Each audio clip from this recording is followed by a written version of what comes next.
Welcome to CMR land stuff. ഇന്നത്തെ ക്ലാസ്സിൽ നിങ്ങളുടെ നെക്സ്റ്റ് പേപ്പറായിട്ടുള്ള ഷേക്സ്പിയർ സ്റ്റഡീസിൻ്റെ വളരെ ഇമ്പോർട്ടൻ്റ് ആയിട്ടുള്ള കുറച്ച് കാര്യങ്ങളാണ് പറയുന്നത്.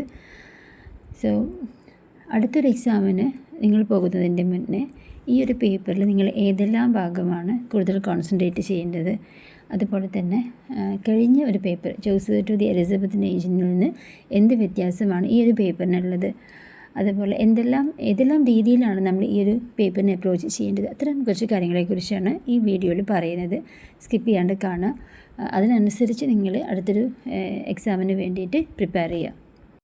നമ്മൾ മുന്നേ ഒരു പേപ്പർ പഠിച്ചത് Joseph to the Elizabeth age എന്ന പേപ്പറായിരുന്നു. അപ്പോൾ അതിനകത്ത് നമ്മൾ മനസ്സിലാക്കിയിട്ടുള്ളത് ഒരുപാട് ഹിസ്റ്റോറിക്കൽ ബാക്ക്ഗ്രൗണ്ട് ഉണ്ട്, മേജർ റൈറ്റേഴ്സ്, അവരുടെ വർക്കുകൾ, അവരുടെ കോൺട്രിബ്യൂഷൻസ് ടു ലിറ്ററേച്ചർ, പിന്നെ അതുപോലെ തന്നെ ഗ്രൂപ്പ് ഓഫ് റൈറ്റേഴ്സ് ഒരുപാട് ഉണ്ടായിരുന്നു, ഗ്രൂപ്പ് ഓഫ് പോയറ്റ്സ്.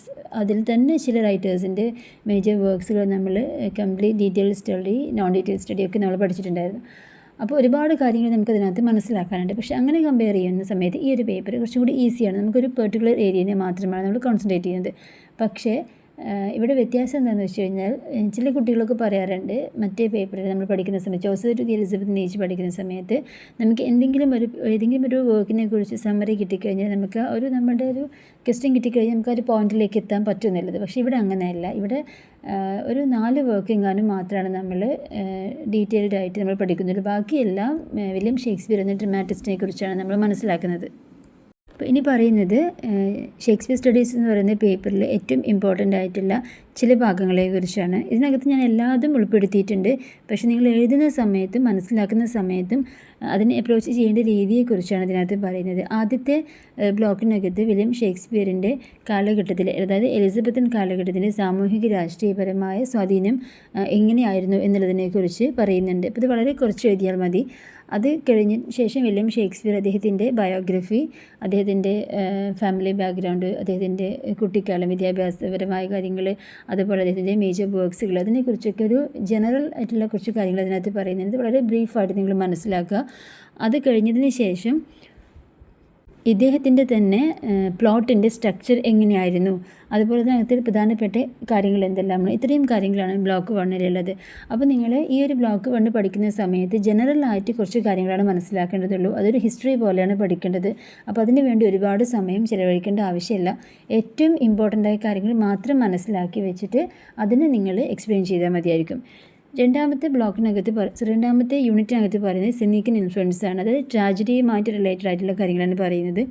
ഇവിടെ ഷേക്സ്പിയറിൻ്റെ വർക്കിൽ സെനീക്കയുടെ സ്വാധീനം എന്തായിരുന്നു, അപ്പോൾ ആരാണ് ഈ സെനീക്ക, എന്താണ് ഈ എലിസബത്തൻ കാലഘട്ടത്തിൽ ഇവർക്കുള്ള പ്രാധാന്യം, അതുപോലെ ഷേക്സ്പിയറിൻ്റെ വർക്കിനകത്ത് എന്തായിരുന്നു ഇവരുടെ സ്വാധീനം എന്തായിരുന്നു, അത്രയും കാര്യങ്ങൾ ഒരു 2-3-4 ലൈൻസിൽ മനസ്സിലാക്കി വെക്കുക. അല്ലെങ്കിൽ കുറച്ചും കൂടി ഒരു 5-6 പോയിൻറ്റ്സ് മനസ്സിലാക്കിയിട്ട് അതിനെ ഇലാബറേറ്റ് ചെയ്യേണ്ടത് നിങ്ങൾ ജസ്റ്റ് വായിച്ചിട്ട് പോവുക. അതിനുശേഷം വില്യം ഷേക്സ്പിയറിൻ്റെ വർക്കിലെ ക്യാരക്ടർ ടൈപ്സ്, ഏതെല്ലാം ടൈപ്സ് ഓഫ് ക്യാരക്ടേഴ്സ് ഉണ്ടായിരുന്നു, അതുപോലെ തന്നെ വിമൻ ഇൻ ഷേക്സ്പിയർ സ്റ്റഡീസ്, അല്ലെങ്കിൽ ഷേക്സ്പിയറിൻ്റെ പ്ലേസിലെ സ്ത്രീ കഥാപാത്രങ്ങളുടെ പ്രാധാന്യം എന്താണ്, ഏതെല്ലാം ഡ്രാമകളിലാണ് അത് വന്നിട്ടുള്ളത്, അതുപോലെ തന്നെ സൂപ്പർ നാച്ചുറൽ എലമെൻറ്റ്സ് ഏതെല്ലാം പ്ലേസിലാണ് വന്നിട്ടുള്ളത്, അത് എങ്ങനെയാണ് അദ്ദേഹം അവതരിപ്പിക്കുന്നത്, അതിൻ്റെ രീതി എങ്ങനെയായിരുന്നു. ദെൻ അത് കഴിഞ്ഞിട്ട് ഇമേജറി, ക്യൂബിൾസ്, സോളിലോക്കി, ഐറണി, ഡിസ്കേസ്, ഇതൊക്കെ ഓരോ ടെക്നിക്സുകളാണ്. അപ്പോൾ ഇതൊക്കെ എങ്ങനെയാണ് വില്യം ഷേക്സ്പിയർ വർക്കിലൂടെ കാണിക്കുന്നത് എന്നാണ് ചോദ്യം. അപ്പോൾ ഇവിടെ നിങ്ങൾക്ക് കാണുന്ന സമയത്ത് ഇത് ഓരോന്നും ഓരോ എസ്സേ ആയിട്ട് പഠിക്കാനോ ഓരോന്നും 5 മാർക്സിന് പഠിക്കാനോ നമുക്ക് സാധ്യമല്ല. അല്ലെങ്കിൽ അത്രയും സമയം നമുക്കില്ലെങ്കിൽ നമ്മൾ ചെയ്യേണ്ട കാര്യം എന്താണെന്ന് വെച്ച് കഴിഞ്ഞാൽ, ഇതെല്ലാം ഒരു ജനറലായിട്ടൊരു എസ്സേ വരികയാണെങ്കിൽ ഇതിനെല്ലാം കൂടെ നമ്മൾ ചേർത്ത് എഴുതി വെക്കാൻ പാകത്തിന് നിങ്ങൾ മനസ്സിലാക്കി പോവുക.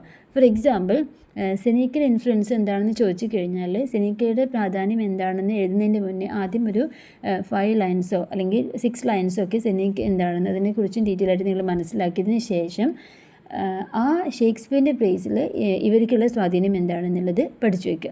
അതുപോലെ ബാക്കിയെല്ലാം ഷേക്സ്പിയറിൻ്റെ കഥാപാത്രങ്ങളിലെ സ്ത്രീ കഥാപാത്രങ്ങൾ ഏതെല്ലാം ഡ്രാമകളിലാണെന്നാണ് ചോദ്യം. അല്ലാതെ നമുക്കൊരു ഡ്രാമ തന്നിട്ട് അതിനകത്തെ ഏതെങ്കിലും ഒരു ക്യാരക്ടറിനെ കുറിച്ചല്ല നമ്മളോട് ചോദിക്കുന്നത്. വില്യം ഷേക്സ്പിയറിൻ്റെ ടോട്ടൽ വർക്ക്സുകളിൽ വിമൻ സ്ത്രീ കഥാപാത്രത്തിൻ്റെ പ്രാധാന്യമാണ് ചോദിക്കുന്നത്. അപ്പോൾ നമുക്ക് ഒരുപാട് വർക്കിനകത്തുള്ളതാണ് നമ്മൾ മനസ്സിലാക്കുന്നത്. അപ്പോൾ നമുക്ക് ഈസി ആയിട്ട് ഇത് മനസ്സിലാക്കാനും എഴുതാനും എളുപ്പമായിരിക്കും. അതേപോലെ തന്നെയാണ് സൂപ്പർ നാച്ചുറൽ എലമെൻറ്റ്സും അദ്ദേഹത്തിൻ്റെ എല്ലാ പ്ലേകളിലാണ് ചോദിക്കുന്നത്, അല്ലാതെ ഒന്നല്ല. അപ്പോൾ അതുകൊണ്ടാണ് ഞാൻ പറഞ്ഞത് ഓരോ വർക്ക്സിനകത്തുള്ള കാര്യങ്ങളല്ല ജനറലായിട്ട് ചോദിക്കുന്നത് കൊണ്ട് നമുക്ക് ഒരുപാട് കാര്യങ്ങളുണ്ടാവും അറിയാൻ. അത്രയും നമുക്ക് ഓർത്ത് വെച്ചിട്ട് പോയിന്റ് വൈസ് ആയിട്ട് എഴുതാനും എളുപ്പമായിരിക്കും. അതിനെ നിങ്ങൾ ഇലാബറേറ്റ് ചെയ്താൽ മതിയാവും. ഇനി നെക്സ്റ്റ് ഒരു ബ്ലോക്കിൽ വരുന്നത് major classification of Shakespearean plays. അതായത് ഷേക്സ്പിയറിൻ്റെ പ്ലേസിൽ എങ്ങനെയൊക്കെയാണ് ക്ലാസിഫൈ ചെയ്തിട്ടുള്ളത്. അപ്പോൾ അദ്ദേഹത്തിൻ്റെ വർക്കുകൾ തിമാറ്റിക് ക്ലാസിഫിക്കേഷൻ, അതായത് tragedies, comedies, romances, problem plays, histories and Roman plays, ഇങ്ങനെ അതാണ് അദ്ദേഹത്തിൻ്റെ വർക്കുകൾ ക്ലാസിഫൈ ചെയ്തിട്ട്. അപ്പോൾ നിങ്ങൾ ഇതന്നെ ഒരു ഹെഡിങ് ആക്കിയിട്ട് മനസ്സിലാക്കുക. എന്നിട്ട് ഓരോ ഹെഡിങ്ങിൻ്റെയും അണ്ടറിൽ ഏതൊക്കെയാണെന്ന് നിങ്ങൾക്ക് ഓർമ്മ വരുന്ന അത്രയും വർക്കുകൾ മാത്രം നിങ്ങൾ എഴുതി വയ്ക്കുക. പിന്നെ ആ വർക്കിൻ്റെ പുറമെ ആ ഓരോ വർക്കിൻ്റെയും പ്രാധാന്യം എന്താണ്.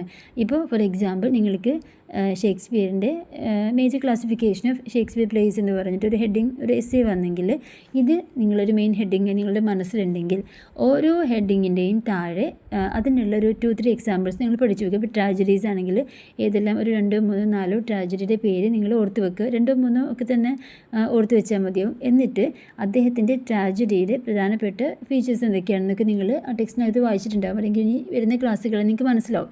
അപ്പോൾ അത് മാത്രം നിങ്ങൾ ഉൾപ്പെടുത്തി എഴുതുക. അപ്പോൾ തന്നെ ഒരു 2 പേജ് 3 പേജൊക്കെ നിങ്ങൾക്ക് നിങ്ങളുടേതായിട്ടുള്ള ഒരു ഓൺ വേർഡ്സിൽ അത് എഴുതാൻ പറ്റും. അപ്പോൾ നിങ്ങൾ ആദ്യം പഠിക്കേണ്ടത് പോയിൻറ്റ്സ് ആണ്. അപ്പോൾ ഈ പോയിൻറ്റ്സ് എന്ന് പറയുമ്പോൾ ക്ലാസിഫിക്കേഷൻ എന്ന് പറയുമ്പോൾ ഇത്രയും പോയിൻറ്റ്സുകൾ ഓർത്ത് വെച്ചാൽ തന്നെ അതിനെല്ലാം ഒരു 2-3 എക്സാമ്പിൾസും വെക്കുക. അതിൻ്റെ കൂടെ തന്നെ ആ ഓരോ പ്ലേസിനും ക്ലാസിഫിക്കേഷനെയും അദ്ദേഹത്തിൻ്റെ കോൺട്രിബ്യൂഷൻ എങ്ങനെയായിരുന്നു, എന്താണ് മറ്റുള്ള വർക്കിൽ നിന്ന് അതിൻ്റെ ഫീച്ചേഴ്സ് എന്തൊക്കെയാണ്, ഇത്തരം കാര്യങ്ങൾ നിങ്ങൾ മനസ്സിലാക്കി വെക്കുക. Then Shakespeare's enrichment of the English language. English ഭാഷയ്ക്ക് ഷേക്സ്പിയറിൻ്റെ കോൺട്രിബ്യൂഷൻ എന്താണെന്നാണ് ചോദ്യം. അത് വളരെ ഇമ്പോർട്ടൻ്റ് ആയിട്ടുള്ള ഏരിയ തന്നെയാണ്. അപ്പോൾ അത് കുറച്ചും കൂടി നിങ്ങൾ നന്നായിട്ട് വായിച്ച് മനസ്സിലാക്കുക. അതായത് ചില വേർഡ്സുകളും അങ്ങനെ ഇംഗ്ലീഷ് ഭാഷയിലേക്കുള്ള അദ്ദേഹത്തിൻ്റെ കോൺട്രിബ്യൂഷൻ കുറച്ച് നന്നായിട്ട് മനസ്സിലാക്കി വായിച്ചിട്ട് ഏറ്റവും എളുപ്പമുള്ള കുറച്ച് പോയിൻറ്റ്സുകൾ നിങ്ങൾ ഓർത്ത് വെക്കുക. ദെൻ പിന്നെ കുറച്ച് ടേംസ് ഇവിടെ കൊടുത്തിട്ടുണ്ട്. Humanism, imperialism, feudalism, patriarchal dominance, homosexuality, ഇത്രയും കാര്യങ്ങളൊക്കെ അദ്ദേഹത്തിൻ്റെ ഡ്രാമയുമായിട്ട് കണക്ട് ചെയ്തിട്ടുള്ള പോയിൻറ്റ്സുകളാണ്. അത് നിങ്ങൾ വളരെ പെട്ടെന്ന് വായിച്ചു കഴിഞ്ഞാൽ കിട്ടില്ല, പക്ഷേ വളരെ കോൺസെൻട്രേറ്റ് ചെയ്ത് വായിച്ചു കഴിഞ്ഞാൽ ആ ഓരോ പോയിൻറ്റ്സ് നിങ്ങൾക്ക് മനസ്സിലാവും. അതും ഇദ്ദേഹത്തിൻ്റെ ഡ്രാമകൾ തമ്മിലുള്ള കണക്ഷനും എന്താണെന്നുള്ളത് ഓർത്ത് വെക്കുക. എല്ലാം ഒരുപാട് വായിക്കാതെ നിങ്ങൾക്ക് മനസ്സിലാകുന്നത് മാത്രം വളരെ ഈസിയായി എളുപ്പത്തിൽ റിവൈസ് ചെയ്യാൻ പറ്റുന്ന പോലെ മനസ്സിലാക്കുകയാണ് എക്സാമിൻ്റെ അടുത്ത ദിവസങ്ങളിൽ നിങ്ങൾ ചെയ്യേണ്ടത്. ഇനി ഏറ്റവും ഇമ്പോർട്ടൻ്റ് ആയിട്ടുള്ള ഒരു സെക്ഷനാണ് യൂണിറ്റ് 4 ഷേക്സ്പിയറിയൻ ക്രിറ്റിസിസം എന്ന് പറയുന്നത്. അതായത് മുന്നേയുള്ള ഭാഗമൊക്കെ നമുക്ക് ഒരു കഥ പോലെ വായിച്ച് മനസ്സിലാക്കാവുന്നേ ഉള്ളൂ.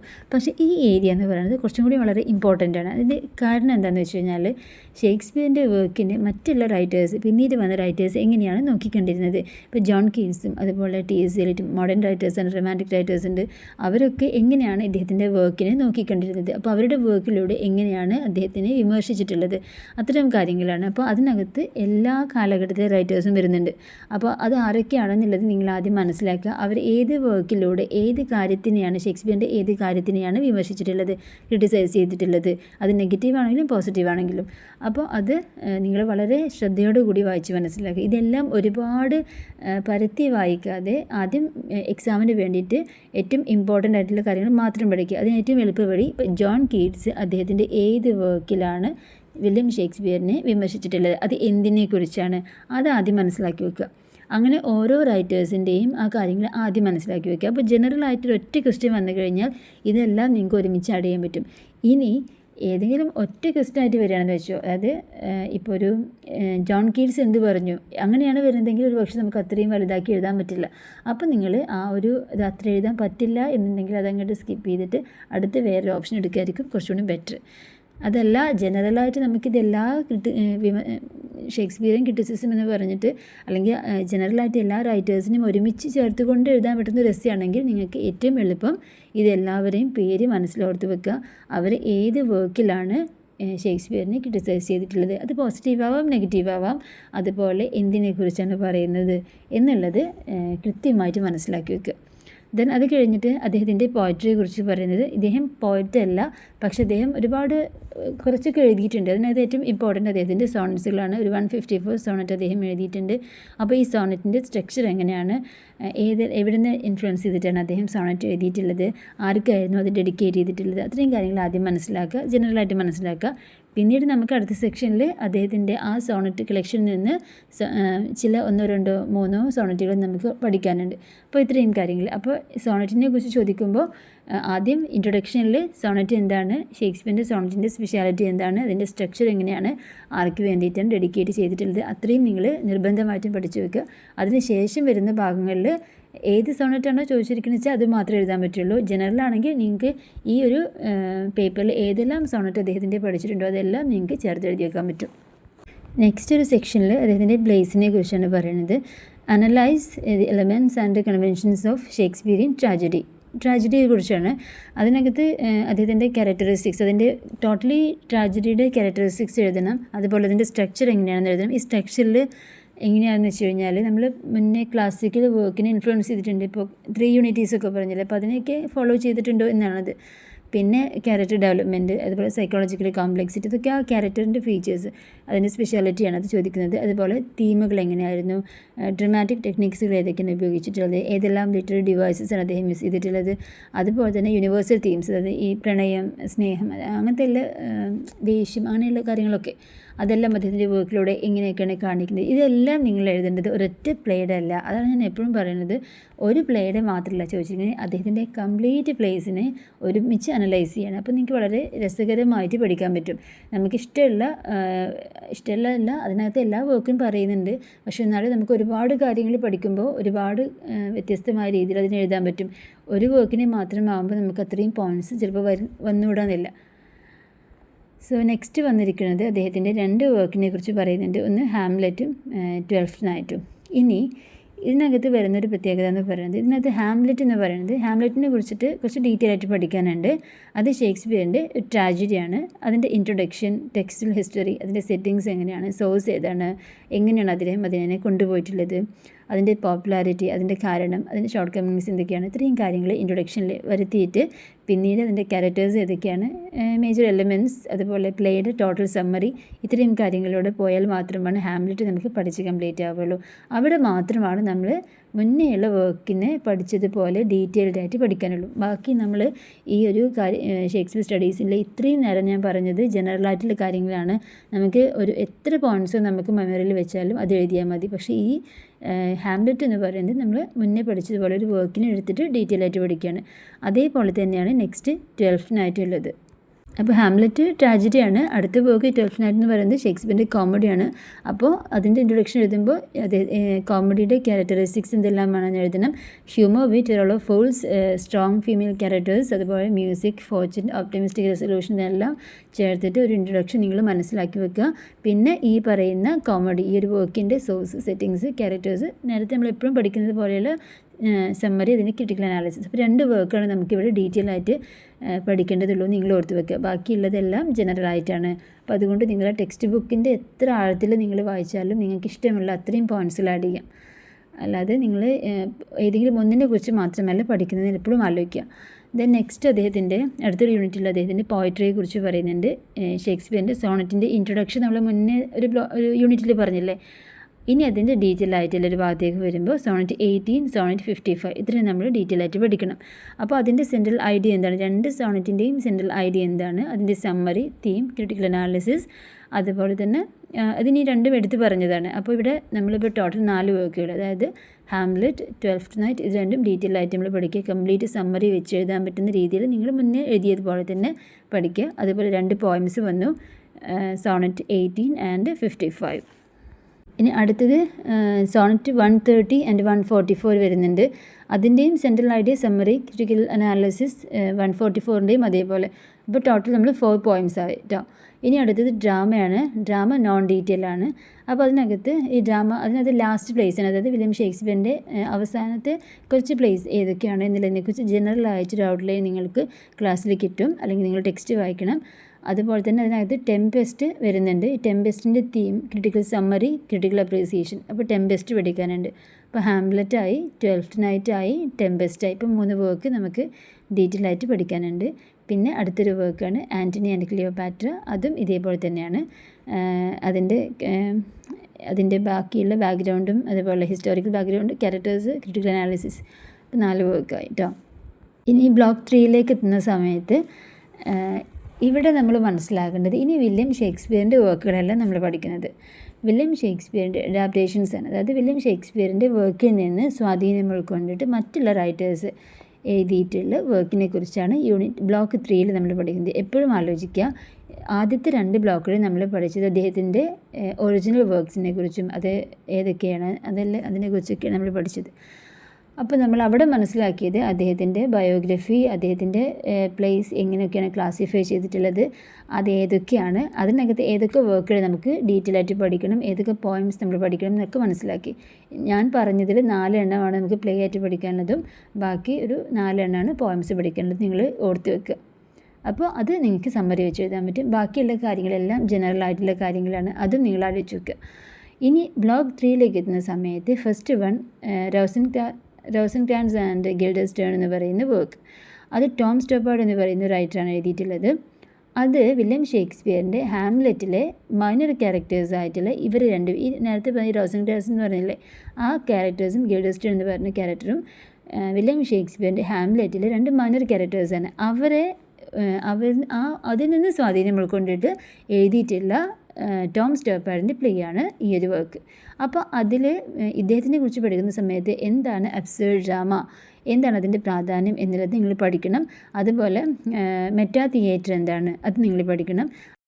അപ്പോൾ അബ്സേർഡ് ഡ്രാമ, മെറ്റാ തിയേറ്റർ, ഈ 2 കാര്യങ്ങൾ മനസ്സിലാക്കി വെക്കണം കേട്ടോ. പിന്നെ ടോം സ്റ്റോപ്പാർഡ് അദ്ദേഹം എങ്ങനെയാണ് ഈ ഒരു വർക്ക് എഴുതുന്നതിലേക്ക് എത്തിയത്, എന്തിനെ സ്വാധീനിച്ചിട്ടാണ് എന്നുള്ളത് ഓർത്ത് വെക്കുക. എന്നിട്ട് ഈ വർക്കിനെ കുറിച്ച് അതിൻ്റെ സമ്മറിയും കാര്യങ്ങളൊക്കെ എഴുതുക. ദെൻ അടുത്തൊരു work Sherlock is my name, Howard ജാക്കബ്സൻ്റെയാണ് വർക്ക്. അതിനകത്ത് ഇതേപോലെ തന്നെ ഷേക്സ്പിയറിൻ്റെ മെർച്ചൻ്റ് ഓഫ് വെനീസ് എന്ന് പറയുന്ന വർക്കിൽ നിന്ന് ഇൻഫ്ലുവൻസ് ചെയ്തിട്ട് എഴുതിയതാണ്. അപ്പോൾ ഇത് രണ്ടുമാണ് മേജർ വർക്ക്സുകൾ. നെക്സ്റ്റ് വൺ റാൻ, അതൊരു ഫിലിമാണത്, ഒരു എപ്പിക് ഫിലിമാണത്, adaptation of Shakespeare's King Lear. അപ്പോൾ ഇദ്ദേഹത്തിൻ്റെ ഈ ഒരു സമ്മറിയും ക്രിട്ടിക്കൽ അനാലിസിസ് മനസ്സിലാക്കുക. ക്രിട്ടിക്കൽ അനാലിസിസിൽ എടുത്തു പറയുന്ന കാര്യം ഷേക്സ്പിയറിൻ്റെ കിങ് ലിയറിനെ ഇദ്ദേഹം സ്വാധീനിച്ചത് എന്തുകൊണ്ടാണ്, അതേപോലെ തന്നെ എന്തൊക്കെ കാര്യങ്ങളാണ് അദ്ദേഹത്തിൻ്റെ ഈ ഒരു ഫിലിമിലൂടെ ഷേക്സ്പിയറുമായി റിലേറ്റഡ് ആയിട്ടുള്ള കാര്യങ്ങൾ കൊണ്ടുവന്നിട്ടുള്ളത് എന്നുള്ളത് നിർബന്ധമായിട്ടും എഴുതാൻ ശ്രമിക്കണം. ഇനി ലാസ്റ്റ് ബ്ലോക്കിലേക്ക് വരുന്ന സമയത്ത് വില്യം ഷേക്സ്പിയറിൻ്റെ ജനറലായിട്ട് നമ്മൾ ആദ്യത്തെ 3 ബ്ലോക്കുകളിലായി കംപ്ലീറ്റ് ചെയ്തിട്ടുള്ള കാര്യങ്ങൾ തന്നെ കുറച്ചും കൂടി ഡീറ്റെയിൽ ആയിട്ട് പഠിക്കുന്നതാണ്. അപ്പോൾ ഇതിനകത്ത് യൂണിറ്റ് 1-നകത്ത് general critical understanding of Shakespeare and his literary output, ആദ്യം നമ്മൾ പഠിച്ചിട്ടുള്ള കാര്യങ്ങൾ തന്നെയാണ്, പക്ഷേ അതിനെ കുറച്ചും കൂടി ക്രിട്ടിക്കലി അനലൈസ് ചെയ്യുന്നതാണ്.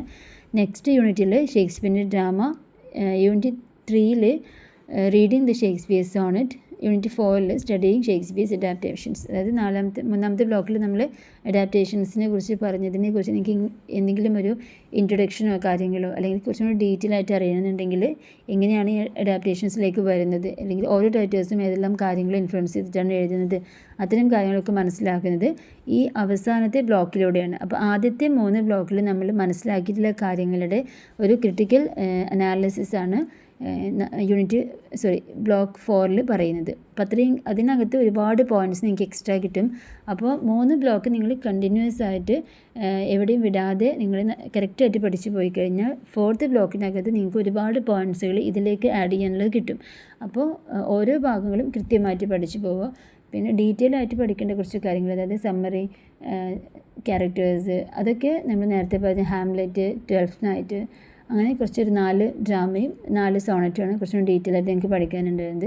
ബാക്കിയുള്ള ഭാഗങ്ങളൊക്കെ ജനറലായിട്ട് ഷേക്സ്പിയറിനെ കുറിച്ചിട്ടുള്ളൊരു പഠനമാണ്. ഷേക്സ്പിയർ എന്ന എഴുത്തുകാരനെ കുറിച്ച് നിങ്ങൾക്ക് എന്താണ് മനസ്സിലാക്കേണ്ടത് എന്നുള്ളതിനെക്കുറിച്ചുള്ള കംപ്ലീറ്റ് ഡീറ്റെയിൽസാണ് ബാക്കി എല്ലാ ഭാഗത്തും ഉൾപ്പെടുത്തിയിട്ടുള്ളത്. പിന്നെ ഒരു സെക്ഷൻ എന്ന് പറയുന്നത് വളരെ ഇമ്പോർട്ടൻ്റ് ആണ്.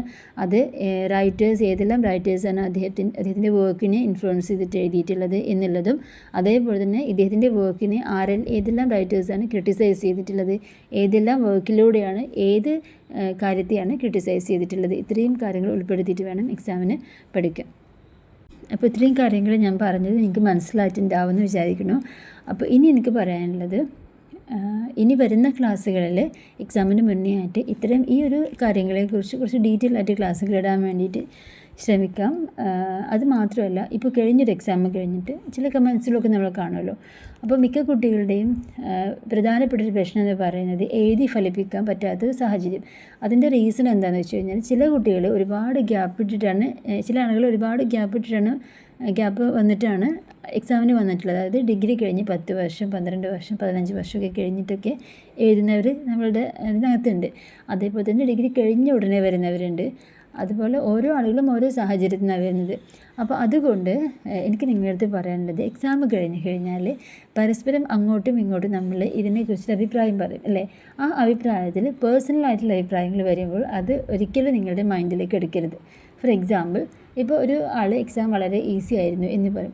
ഒരു കുട്ടി എക്സാം അത്ര അധികം എളുപ്പമല്ല, എഴുതി ഫലിപ്പിക്കാൻ ബുദ്ധിമുട്ടാണ് എന്ന് പറയും. നിങ്ങൾ ആദ്യം നിങ്ങളുടെ കാര്യം ആലോചിക്കുക, എന്തുകൊണ്ടാണ് എനിക്കത് എഴുതാൻ പറ്റാത്തത്. അപ്പോൾ ചിലപ്പോൾ ഈ ഗ്യാപ്പ് വരുന്ന സമയത്ത് നമ്മൾ പഴയ ഒരു ഫ്ലോയിലേക്ക് എത്താനുള്ളൊരു കാലതാമസം വരും. അതേപോലെ തന്നെ ഡിഗ്രി കഴിഞ്ഞ് ഉടനെ വരുന്ന സമയത്ത് ഡിഗ്രിക്ക് പഠിച്ചതിനേക്കാൾ ഒരുപാട് കാര്യങ്ങൾ നമ്മളിവിടെ പഠിക്കാനുണ്ട്.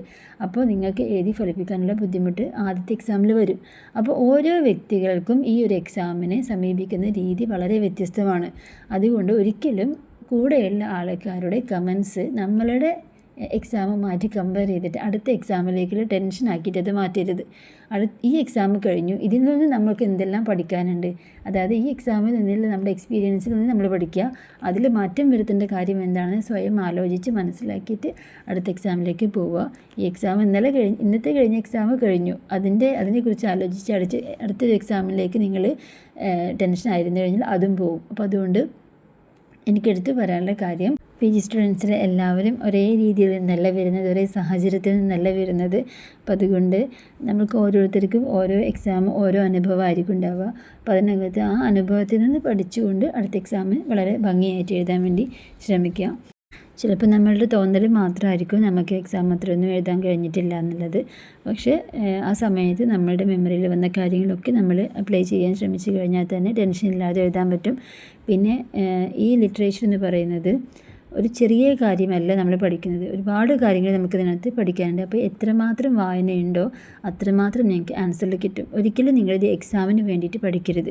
എക്സാമിന് വേണ്ടി പഠിക്കുമ്പോൾ നമ്മളിത് കുറേ കാര്യങ്ങൾ ടെൻഷൻ അടിച്ചിട്ടാണ് പഠിക്കുന്നത്. അങ്ങനെയല്ല, നമ്മളൊരു കഥ വായിക്കുന്നത് പോലെയോ നമ്മളൊരു സിനിമ കാണുന്നത് പോലെയോ പഠിച്ചു കഴിഞ്ഞാൽ കുറേ കാര്യങ്ങൾ നിങ്ങൾക്ക് അത്രയും നിങ്ങൾക്ക് അറിവ് നിങ്ങളുടെ ഉള്ളിലേക്ക് വെച്ച് കഴിഞ്ഞാൽ അത്രയും നിങ്ങൾക്കത് എഴുതാൻ പറ്റും.